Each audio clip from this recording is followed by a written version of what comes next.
Olá, bom dia. Começa aqui mais uma edição do Eldorado Expresso, trazendo para você os principais destaques das plataformas do Estadão nesta quinta-feira. Oi, Carol, bom dia. Olá, Raíssen, bom dia a todos. Começamos falando de economia. O PIB brasileiro, Produto Interno Bruto, teve retração de 0,1% no terceiro trimestre. Uma ligeira queda, de acordo com a divulgação feita hoje pelo IBGE. Mas já é o segundo trimestre de queda. No segundo trimestre houve uma retração de 0,4%, o que, segundo os economistas, representa a chamada recessão técnica. Tudo isso em meio a incertezas em relação à pandemia, mesmo com o período de reabertura econômica que ocorreu de algumas atividades, mas em meio também à dificuldade, por exemplo, de abastecimento das indústrias com peças, com chips para a retomada da produção. E também tem muito a ver com a alta da inflação e com o desemprego, esse resultado ruim da economia brasileira. O setor de serviços ainda puxou um pouco o crescimento, com 1,1%, consumo das famílias também, mas no cômputo geral, os dados são negativos e você acompanha os detalhes em números e também a repercussão nas plataformas do Estadão. Falando de pandemia, a Prefeitura de São Paulo decidiu cancelar o Réveillon 2022 e vai manter o uso de máscaras na cidade. O anúncio oficial será feito pelo prefeito Ricardo Nunes em Nova York ainda hoje. O prefeito está nos Estados Unidos em viagem com o governador João Dória, aqui de São Paulo. E após a confirmação de 3 casos já de pacientes com a variante Ômicron da Covid aqui no estado, Dória também disse que é preciso cautela e não é hora de promover festas de Réveillon. A mudança, ocorre após a confirmação de 3 casos dessa Ômicron, sendo 2 deles na capital paulista e 1 na cidade de Guarulhos, portanto, Grande São Paulo. E já a Prefeitura do Rio de Janeiro ampliou hoje a exigência de comprovante de vacinação na cidade. A partir de agora, ele será cobrado em mais estabelecimentos, como bares, shoppings, salões de beleza e táxi.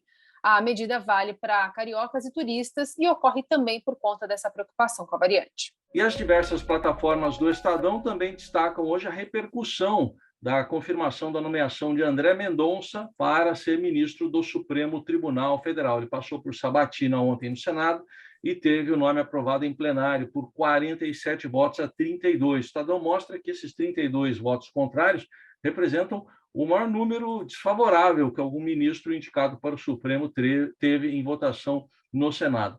A coluna do Estadão conta bastidores da pressão de evangélicos para que André Mendonça fosse mesmo nomeado para o Supremo e fala também do papel de pressão do presidente do Senado, Rodrigo Pacheco, nessa história toda. Destaque também para o podcast Estadão Notícias, que você confere no portal do Estadão, numa entrevista de Emanuel Bonfim com o pastor Henrique Vieira, em que ele diz que a nomeação de André Mendonça é trágica e que ele não representa todos os evangélicos. O julgamento do incêndio da Boate Kiss recomeçou hoje com mais 6 depoimentos previstos para ocorrerem lá no Fórum Central de Porto Alegre. A expectativa do Ministério Público e dos advogados dos 4 réus é que as oitivas sejam menos extensas que a dos primeiro dia, porque na primeira sessão, que ouviu a ex-funcionária da Casa Noturna, Kátia Giane Pacheco Siqueira, foram 4 horas e meia de depoimentos.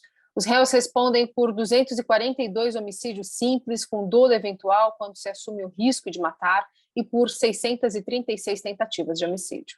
No futebol, destaque para 2 jogos, são apenas 2 jogos hoje pelo Campeonato Brasileiro.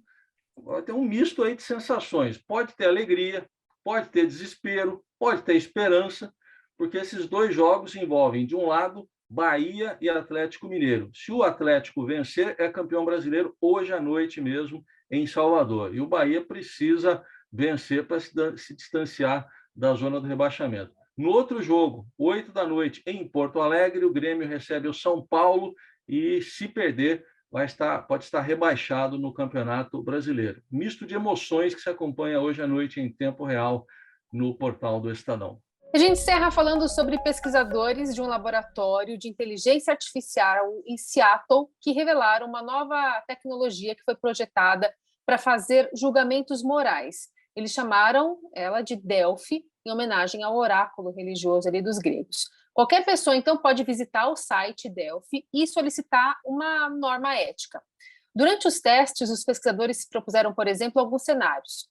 Quando perguntado se deveria matar uma pessoa para salvar outra, a Delphi respondeu que não.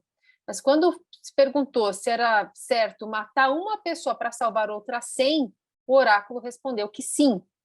A tecnologia está sendo desenvolvida para resolver diversos problemas no sistema de inteligência artificial. Por exemplo, ferramentas de reconhecimento facial que deixam transparecer preconceito de sexo e raça e também controlar o discurso de ódio nas redes. Estas e outras notícias você acompanha nesta quinta nas plataformas do Estadão. Ótimo dia para você. Até amanhã. Até amanhã.